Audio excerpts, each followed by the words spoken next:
It is so great to be here in Pueblo, Colorado. We love Pueblo.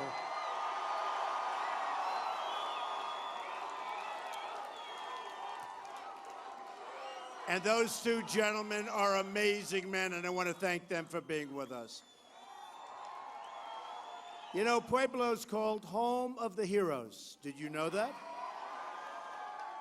Because of your proud tradition of military service. Pueblo's the home of 4 Medal of Honor recipients, and I just got the endorsement of 19 altogether, 19. So when you have 19, that's pretty good. But you have 4, which is amazing, and as President Eisenhower said, there must be something in the water out here in Pueblo, because all of you guys turn out to be heroes. What's going on? What's going on? Is there something in the water? Give me some of that water. Colorado is home to 6 military bases. We're going to eliminate the defense sequester and rebuild our military. We're going to strengthen it. We're going to make it truly, truly strong again.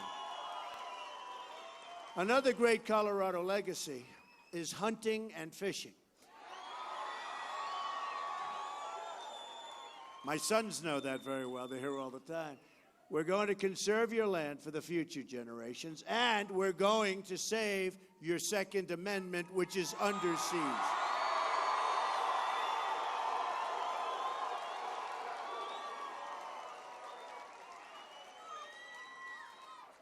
There are a lot of people in this room. This is very impressive. Thank you. Thank you. It's a great honor. It's a great honor. One other issue of such great importance in Colorado is energy. Crooked Hillary Clinton wants to shut down the mines and shut down shale and shut down oil and natural gas. And we're going to end the war on American energy, and we are going to put the miners back to work. They have to be put back to work. I've also made a centerpiece of my economic revitalization plan the largest middle-class tax cut since Ronald Reagan, and the largest regulatory reform in American history. We're going to do that. And Hillary Clinton is going to increase your taxes very, very substantially, and she admits it. At least she admits it. But that's because I know how overtaxed and overregulated the working people and companies in this country are. A central issue I would like to address today is our broken tax code, an issue of concern to all Americans. Along with securing our borders, rebuilding our military, keeping us safe from terrorism, redoing our trade deals, and bringing back jobs, and they're sort of one and the same, fixing our broken tax code is one of the main reasons I'm running for president. I've been saying from the beginning of this campaign how ridiculous, complex, and yes, unfair the tax system is. It is an unfair system, and so complex that very few people understand it. Fortunately, I understand it.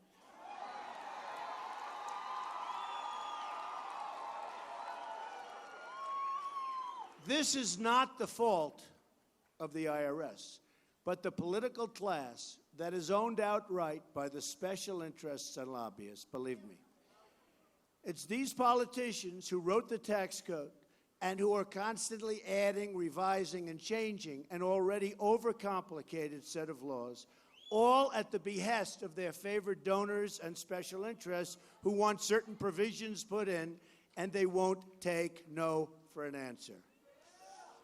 It's thousands of pages long, and almost no one understands it. The average American would need an army of accountants and lawyers to wade through it.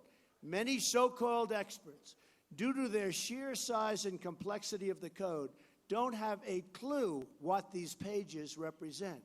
These are experts. They get paid, and they don't even know what it represents. The unfairness of the tax laws is unbelievable. It's something I've been talking about for a long time, despite, frankly, being a big beneficiary of the laws. But I'm working for you now. I'm not working for Trump. Believe me.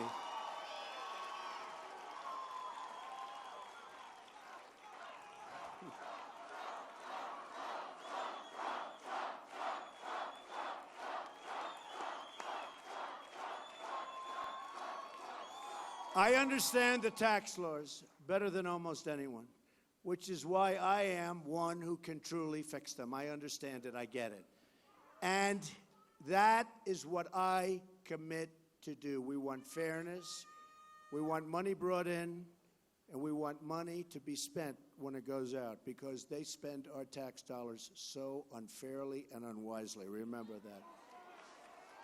As a businessman and real estate developer, I have legally used the tax laws to my benefit and to the benefit of my company, my investors, and my employees. I mean, honestly, I have brilliantly used those laws. I have often said on the campaign trail that I have a fiduciary responsibility to pay no more tax than is legally required, like anybody else. Or, put another way, to pay as little tax as legally possible. And I must tell you, I hate the way they spend our tax dollars.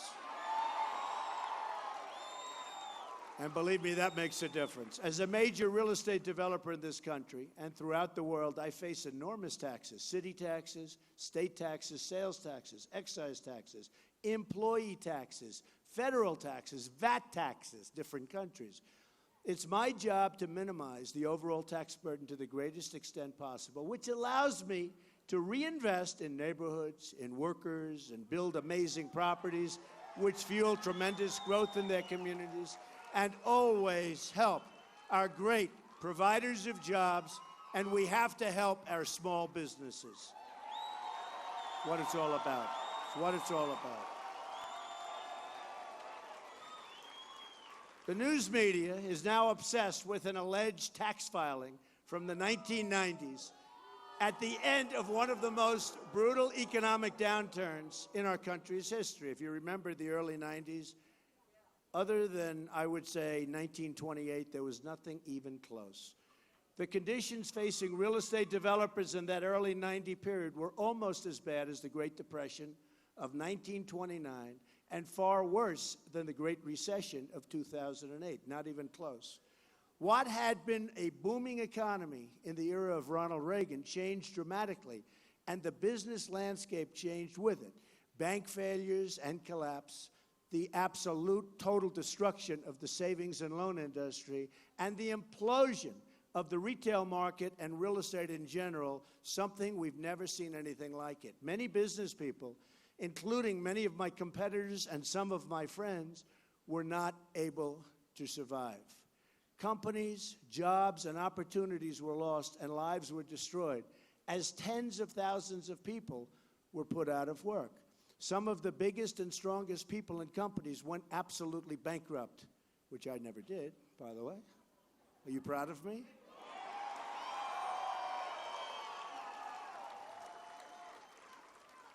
Would have loved to use that card, but I just didn't want to do it. Thank you. Yet today, my company is bigger, stronger, far greater assets than it's ever had before, more premium properties. We've never done better. It's the strongest we've ever been. And we employ thousands of people, and over the years have employed thousands and thousands of people, which is the thing that frankly makes me most happy. That did not happen by chance or luck. It happened by action and talent. A lot of talent. I was able to use the tax laws of this country and my business acumen to dig out of the real estate mess, you would call it a depression, when few others were able to do what I did. In those most, if I'm a star, thank you, you are too.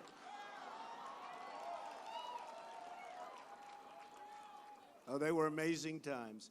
In those most difficult times, when so many had their backs to the wall, I reached within myself and delivered for my company, my employees, my family, and the communities where my properties existed, and I really delivered. Those who spend their entire lives within the confines of government work and who know virtually nothing of business fail to understand the skill, dedication, the sheer grit it takes for a company to climb out of an economic depression of the scale we had in the early 90s.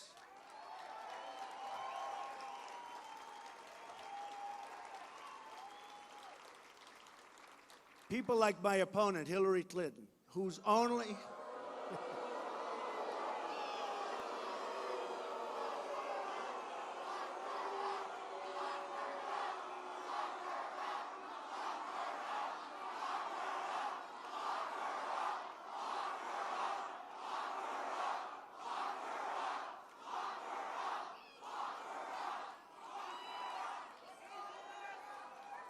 Folks, let's win on November 8th, okay? Let's just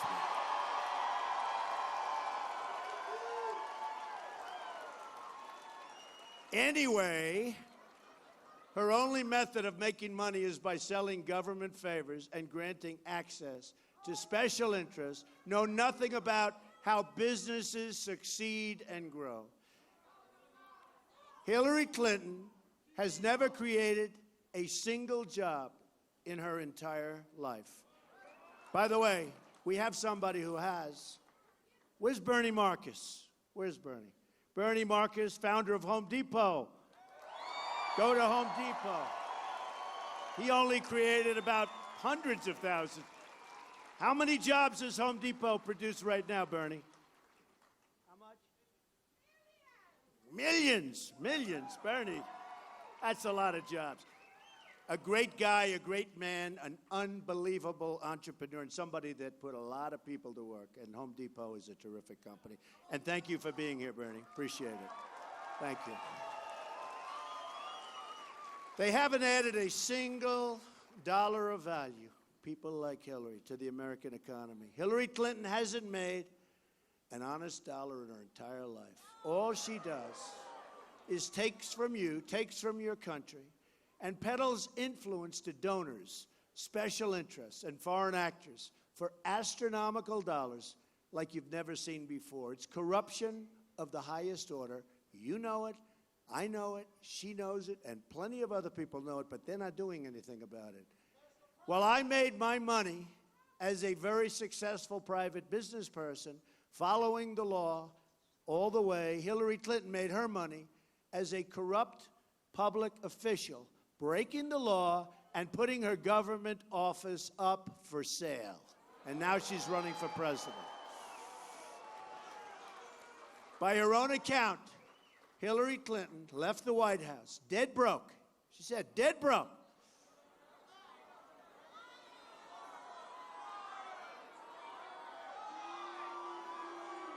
And then, remember, she became a senator for New York, did nothing. Remember the job she was going to produce? She never produced them. And then she became Secretary of State. And now, she and her husband have made more than $200 million without building a company or creating a single thing of value. During the early 90s, as companies went absolutely bust, they were collapsing all over the place, left and right, the media and powers that be said, Donald Trump, he could never, ever make it back. Oh, I remember those stories. We were all in trouble. How many people then were in trouble? Like everybody was in trouble. But they said, and they were so gleeful, he could never make it back. They said I had billions of dollars in borrowing, which is true, and hundreds of millions of dollars in personal guarantees, which is true, and no pathway out, which is false. That was a bad time. That was an ugly time.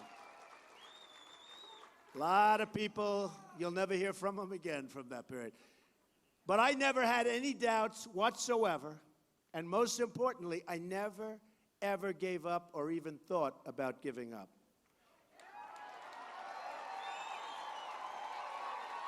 That's because I knew in my heart that when the chips are down is when I perform the very best. That is always when I perform the best. It's when I make my best decisions, judgments. Remember Bernie saying Hillary Clinton has bad judgment. And honestly, my single greatest asset probably is temperament, because if you didn't have the right temperament, you could have never escaped that financial jungle, that's for sure. Single greatest asset is my temperament. And I have a temperament for winning. You have to win. We have a temperament, all of us, for winning.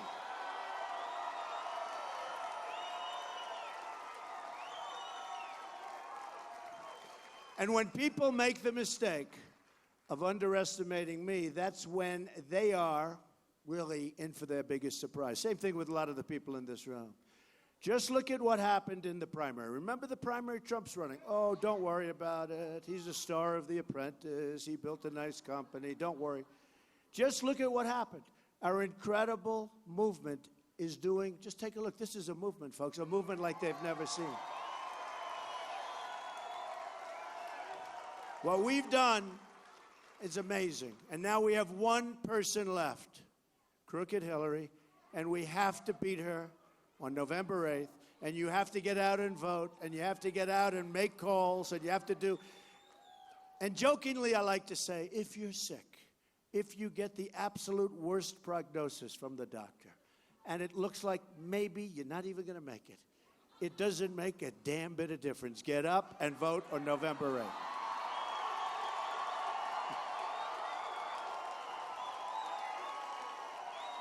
But the reason I never felt endangered, really, and I never did, I never felt endangered during the real estate downturn, I guess I didn't read the stories, was that I knew myself, I knew my business, I knew the financial system, I knew the tax code, and most importantly, I knew how to fight, because that's what you had to do. That was fight.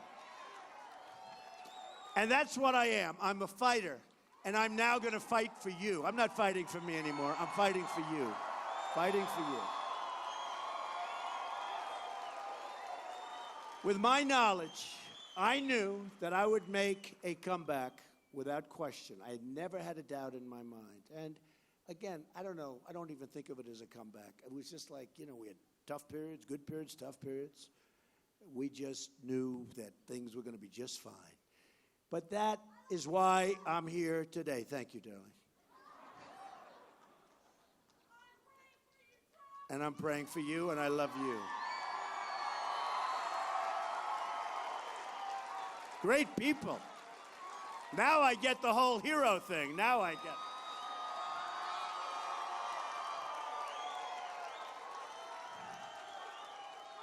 But that is why I have left private business to go into public life. If you would have ever told me that I was going to be doing this. Now, had I known I was going to be doing this, I would have commenced with certain television interviews, radio interviews. I would have said things slightly differently. And I wouldn't have had as good a time in life and as much fun in life, but it would have made my life as a politician a little bit easier, right? And you know, these people, holier than thou, they never say anything around the breakfast room table, do they? They never. They never do. Bill and Hillary never say anything like this around the breakfast. Can you imagine what they say? Well, they talk about deplorables and irredeemables, right? They talk about that. You're deplorable, you're irredeemable. I think irredeemable might be worse if you think it. Everyone talks about deplorable. These are the greatest people in this room and many other rooms like it. We've seen hundreds of thousands of people. These are the greatest people.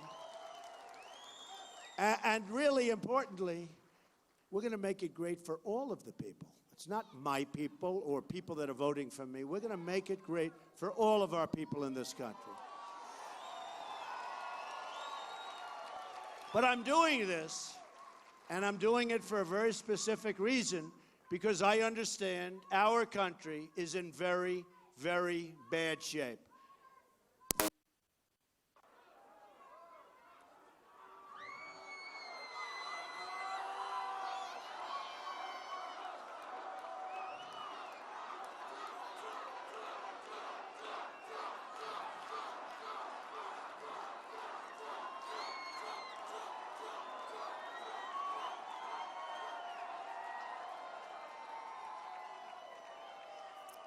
That's all right.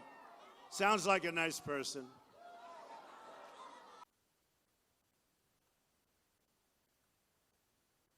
Oh, I thought that was the Commission on Presidential Debates that was working. I said, I didn't know they were here.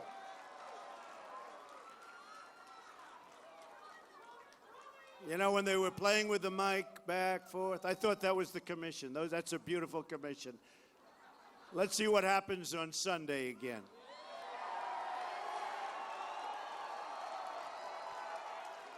My biggest opponent was the microphone. And now our country is in need of a major comeback. It needs one now just about more than ever. We owe $20 trillion in debt, doubled during Obama's period as president. Doubled. Think of it. But that's only part of the story. We have over $100 trillion in unfunded liabilities, and we have a budget that's out of control with annual deficits. In addition, because of the incompetence of our leaders, we run massive trade deficits on an annual basis. I'll get Bernie to negotiate a couple of these trade deals. You'll find out. And we now have almost $800 billion a year in trade deficits. And you say to yourself, who are these people negotiating our deals? Our country is broke. It's broke. And the worst part is that with all of the money we spend so foolishly all over the world, stupidly all over the world, we protect other countries with tremendous losses. And we want to protect countries, but they should pay us the proper amount. Why should we be losing money?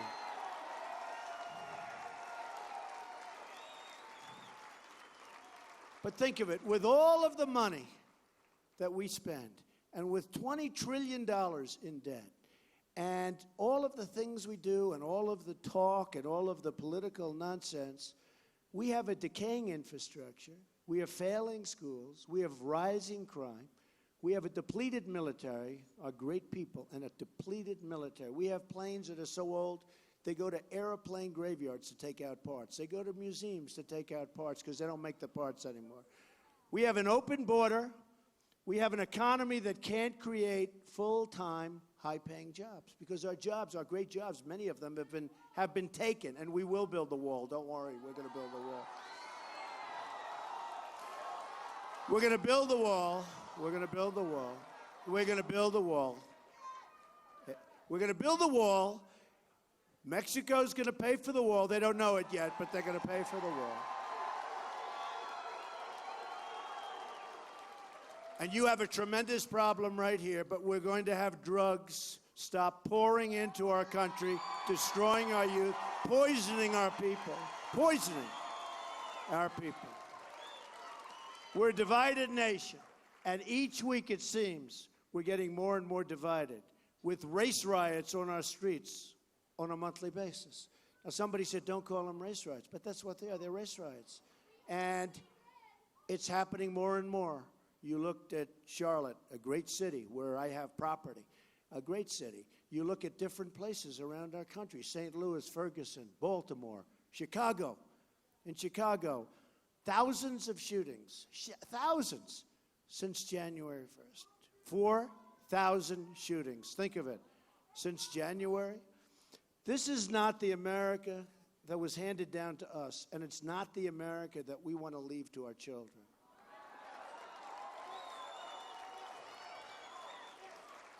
And it's certainly not the America we want to pass down to our grandchildren. But this is the America we will have if we don't turn things around starting immediately. We don't have much time, folks. We don't have much time. And if we don't win this election, it will never happen again. This opportunity is never going to happen again. What I say is not lost on the American people, because 70% of you believe our country is headed in the wrong direction. And I'm trying to figure out who the other 30% are. I want to meet them. We cannot have another 4 years of Barack Obama, and Hillary Clinton will be worse. She will be worse. We can turn our country around. But if we don't make a change in leadership right now, it'll never happen. The failed political establishment must go. It must go for the sake of your country, your future, and those you love the most.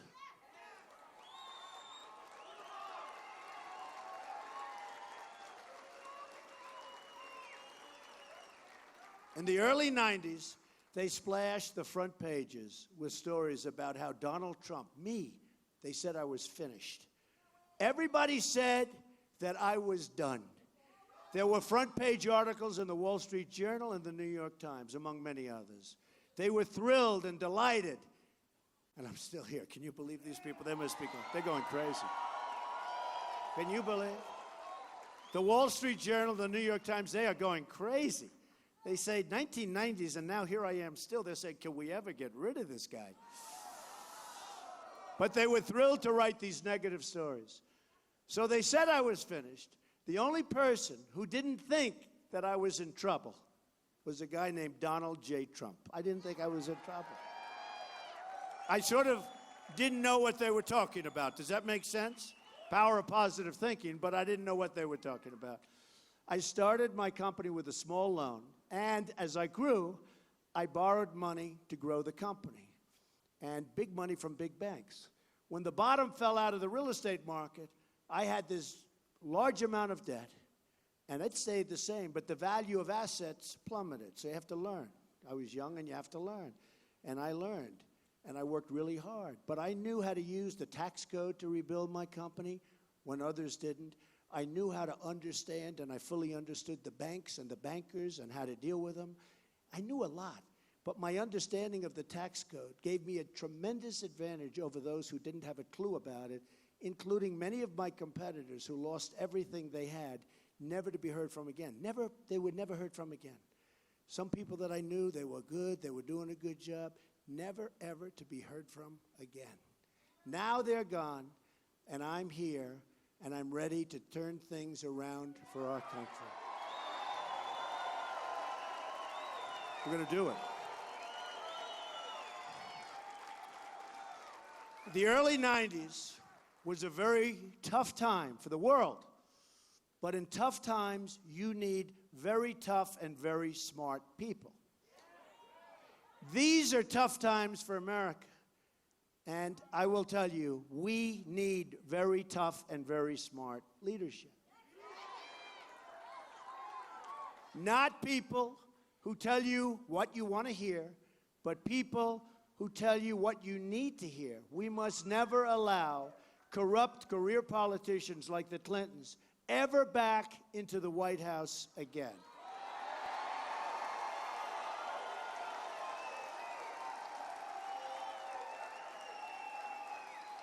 These tough times were when I performed my very best. The economy and banks, they were collapsing. The government was a mess.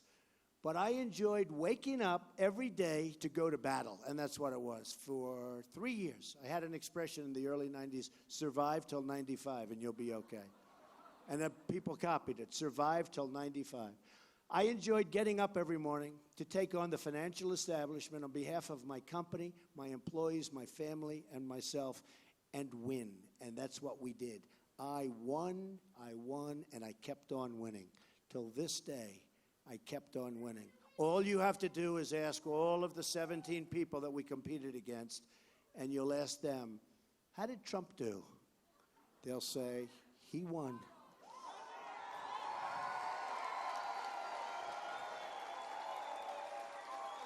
But that's the thinking we need for our country. That's the thinking we need when we're negotiating trade deals, which are horrible, and military deals and economic deals on behalf of the American people. We need great people negotiating our deals for us. We have the greatest negotiators and the greatest business people in the world, and we use political hacks to negotiate our deals. Not anymore, we're not. Not anymore.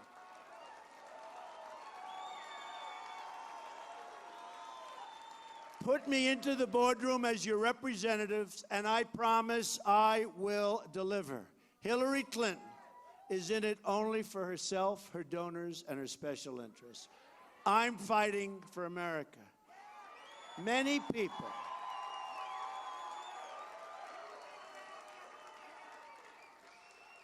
people have said over the years that I perform better under pressure than anyone they've ever seen. I've proven that over and over again. And that's what I do, and that's what we have to do right now, because our country is under tremendous pressure. When the pressure is on, when the odds are stacked against me and you, because many of you people are the same way, when people say it can't be done, that's when we just get started. We're going to change things around.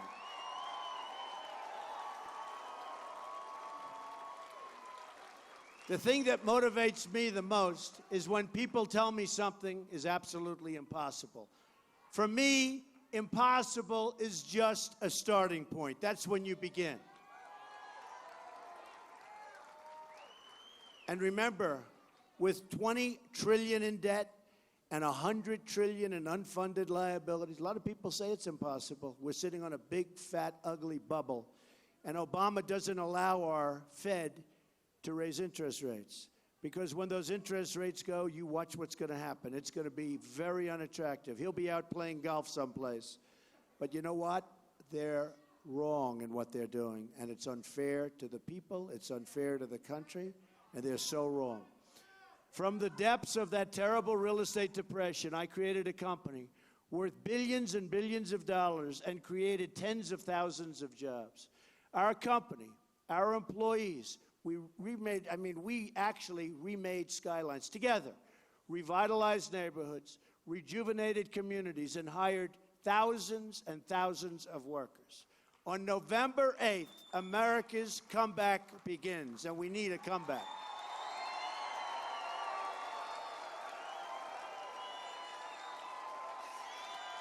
And we are going to rise up from our present challenges bigger and better and stronger than ever before.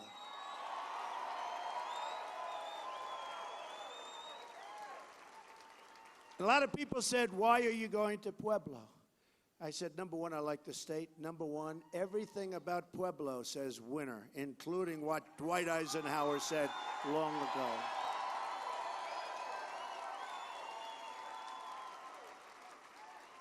And they said, well, do you think they'll like you in Pueblo? I said, I think so. They said, well, you have a lot of Hispanics/Latinos in Pueblo. And I said, I think that's why they're going to like me, actually. That's why they're going to like me. Believe me. When you look at what's happening with the African-American community, when you look at what's happening with the Hispanic community, very, very unfair. Very, very unfair. Thank you.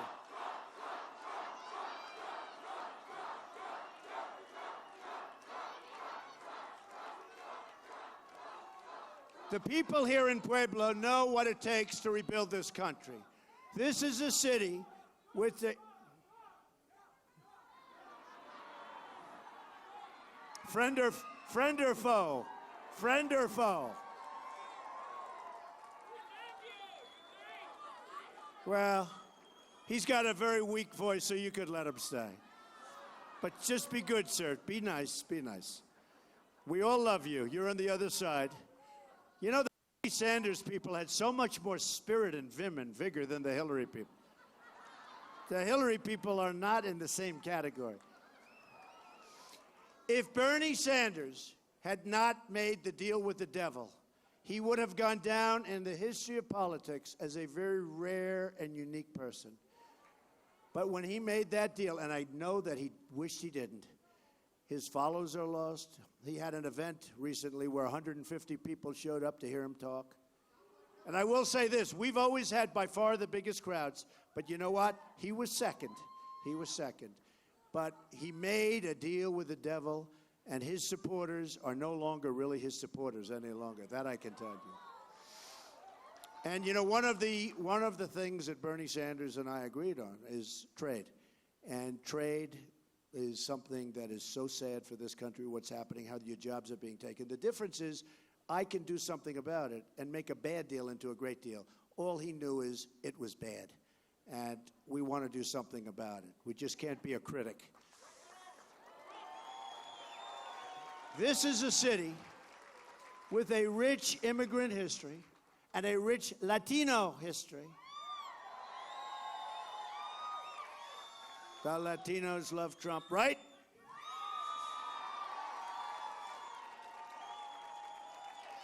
that has contributed so much to this country and to this state, amazing place. Through the people of Pueblo, thank you, and their families. We've hailed from all regions. They've come from all regions of the world. You are united by this one very important factor. You are all Americans.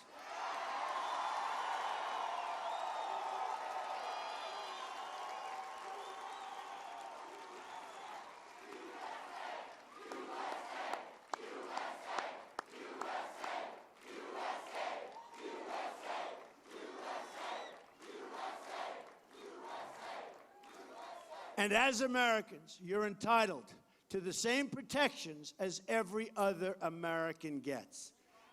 Everyone living lawfully inside our borders are entitled to the same things: safe communities, a great education, and access to high-paying jobs and really good jobs. And this isn't happening. This is the change that I will deliver. Hillary Clinton has been there for 30 years, delivering nothing but talk and failure. You know, the other night when we were at the debate, I noticed more than ever before, we're at the debate and she's saying she's going to do this or this or this and that. And I said to myself, why hasn't she been doing it for 30 years? Right? Just talk. Her policies have brought death and destruction overseas and poverty at home. She's brought massive poverty for everyone, but especially for African American and Latino citizens. She comes in, tries to get their vote, although I must tell you, the enthusiasm for her is very small. Don King, the great boxing promoter who endorsed me, said, Donald, the African Americans, Donald, love you. Don King, Big Don. And here's a man, whether you like him or not, that's a smart cookie, a tough cookie, and he's done a job. He's done a job. But he said, you are going to see a big surprise on November 8th with, in this case, he was talking about the African Americans. He said, you're going to see a big surprise because so many African American people love you and they want you to really help them out in terms of the inner cities in particular, where it's so dangerous, where education is so bad, where jobs are non-existent, where youth cannot get jobs. So I want to thank Don King and so many others for their endorsement. We had so many others, so many reverends and pastors. Bishop Jackson from Detroit, incredible people. Darrell Scott, Pastor Darrell Scott. So many, and I'm so honored by it, and believe me, I am honored by it. And Don said that Hillary Clinton takes the African American vote for granted. Here's the bad news. I don't think they're going to want to go out and vote for her. This is not Barack Obama, where they really had spirit to vote for him. Nobody has spirit. Remember, she called African American male youth super predators? Who wants to vote for her? She's not going to do the job anyway. She opposes school choice, and she wants to trap African American and Latino children into the failing government schools because she's getting a lot of money from the teachers' unions. So she doesn't want to have choice, and she doesn't want to end Common Core so we can bring education locally, which is very important. She doesn't want to do that. We're going to get poor minority. I'm telling you, the Commission on Presidential Debates is operating this microphone. Every time the Secret Service hears that sound, they go, whoa. No, that Commission on Presidential Debates, what a joke they are. I got to go through them on Sunday night again. And by the way, Mike Pence on Tuesday night, he has been fantastic. Governor Mike Pence, what a fantastic guy. Tuesday night. We are going to get poor minority children out of failing schools and into the public, private, charter, or magnet school of their choice. It's going to be a big difference. I'll tell you, the Latino children, the African American children, it's going to be some difference, believe me, some difference. Hillary Clinton supports Obamacare and wants to expand it. and Obamacare is an absolute disaster. How much have they raised your premiums in this area? Double. Double. How about triple, quadruple? It's horrible. And it's going to die of its own weight, but we are going to terminate it, and we are going to replace it, and it will be so much better and so much less expensive. Premiums in Colorado are set to go up another 20%. The only way to stop this disaster is to vote for Trump. I'm telling you, vote for Trump. They'll be going down. Hillary Clinton also supports the terrible trade deals like Bill Clinton's NAFTA and China's entry into the World Trade Organization. And next, she wants to support Trans-Pacific Partnership, the deal she calls the gold standard, that she lied to during the debate. She said she never called it the gold standard, and Lester Holt kept questioning me on everything, but he never questioned her on that, right? And it turned out to be a lie. She called it the gold standard. And she will approve it if she gets in, but if she gets in, you people have made one bad mistake, I can tell you. Colorado has lost more than 1 in 7 manufacturing jobs since NAFTA and China deals. But while you've lost out, Hillary Clinton has raked in cash from her contributors. She and Bill have made $150 million in speeches, and she's a bad speaker, to special interests. They gave 39 speeches to big banks, including $2 million in speaking fees from Goldman Sachs. The Clintons received another $2 million from a Swiss bank after Hillary negotiated a favorable settlement for them as Secretary of State.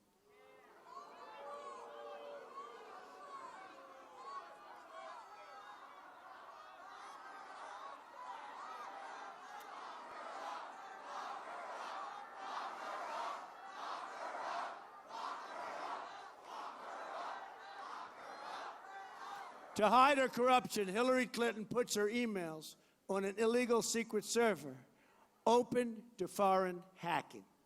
Then she deleted and bleached 33,000 emails after a congressional subpoena to hide them from the public.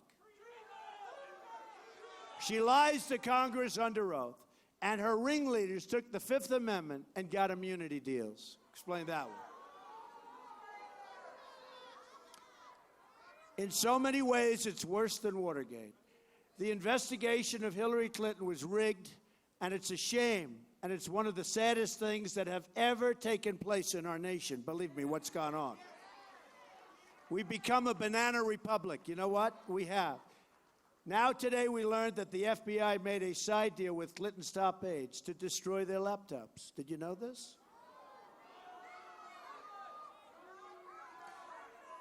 Let me repeat. The FBI reportedly made a deal to destroy the laptops of government officials implicated in a massive criminal cover-up. I think you have a lot of great people in the FBI, and you do indeed. I think they're extremely upset at what's going on. Hillary Clinton is the ringleader of a criminal enterprise that has corrupted our government at the highest levels, and the American people have one chance to stop it by showing up and voting on November 8th.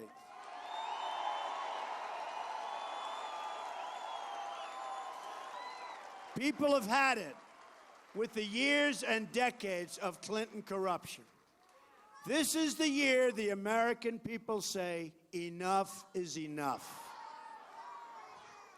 The Clintons are the sordid past. We are together as a movement, all of us, outside of this area, all over the country.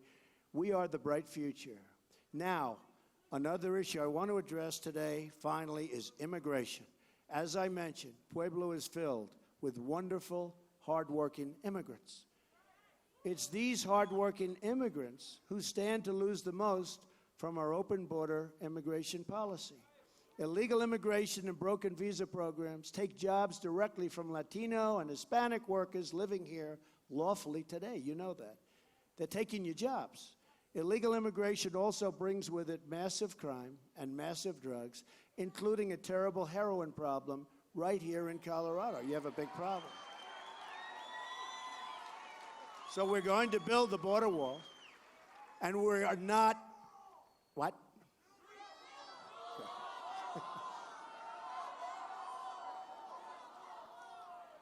We're going to build a wall, and we're going to stop the drugs, the gangs, the violence from pouring into Colorado.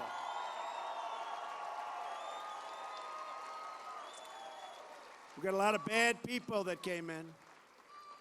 We have great people that came in, but we have a lot of gang members. We have a lot of drug lords. We have a lot of drug sellers. We're going to ship them the hell out, okay? Immediately.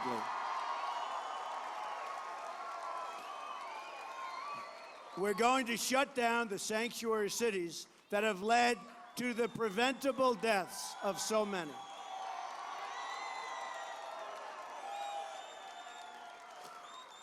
Cases like Kate Steinle, murdered in San Francisco by a 5-time deported illegal immigrant who should never, ever have been here. Or cases like Sarah Root, killed by an illegal immigrant, released at the border by President Obama, and then released again after the killing. There are over 2 million criminal aliens in this country, and we are going to get them out and get them out fast.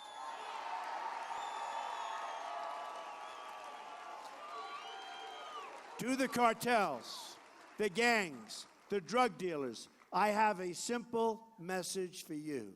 Your days are numbered, and your reign of crime will soon come crashing to an end.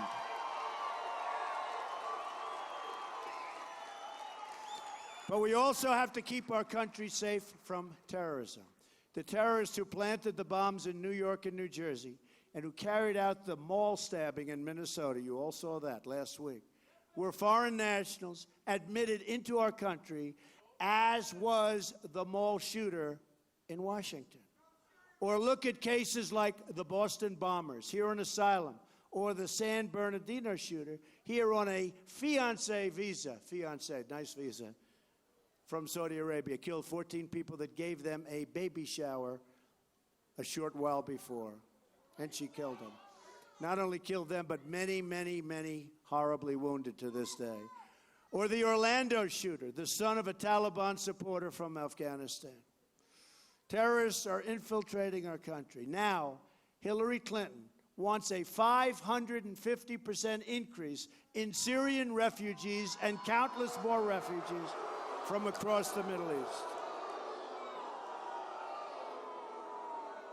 I want to keep your family safe. My job is not to represent foreign countries. My job is to represent the citizens of the United States of America. Putting your jobs, your wages, and your security first. America first. Remember that. America first.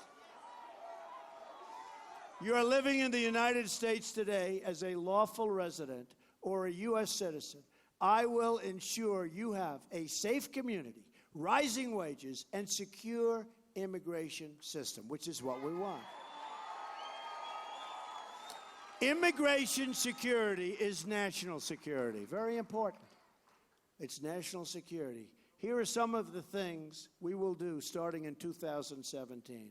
We're going to lower your taxes substantially. She's going to raise your taxes. We're going to eliminate every unnecessary regulation. We're going to repeal and replace job-killing Obamacare. We will make child care affordable. We're going to save your Second Amendment, which is under siege.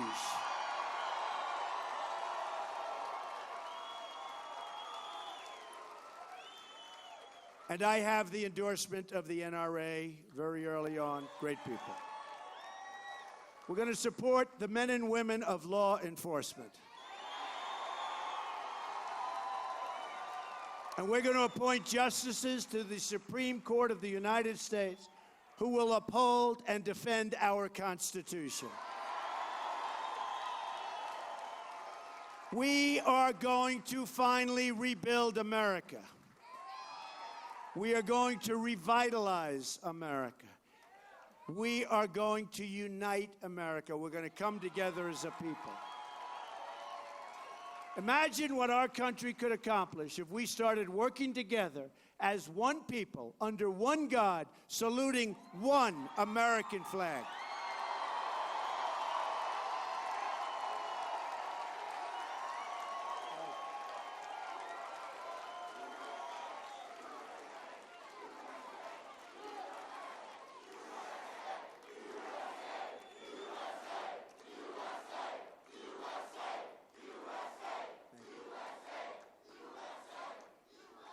Together, we will make America wealthy again. We will make America strong again. We will make America safe again, and we will make America, like your cap, we will make America great again. Thank you, everybody. God bless you. God bless you. Thank you.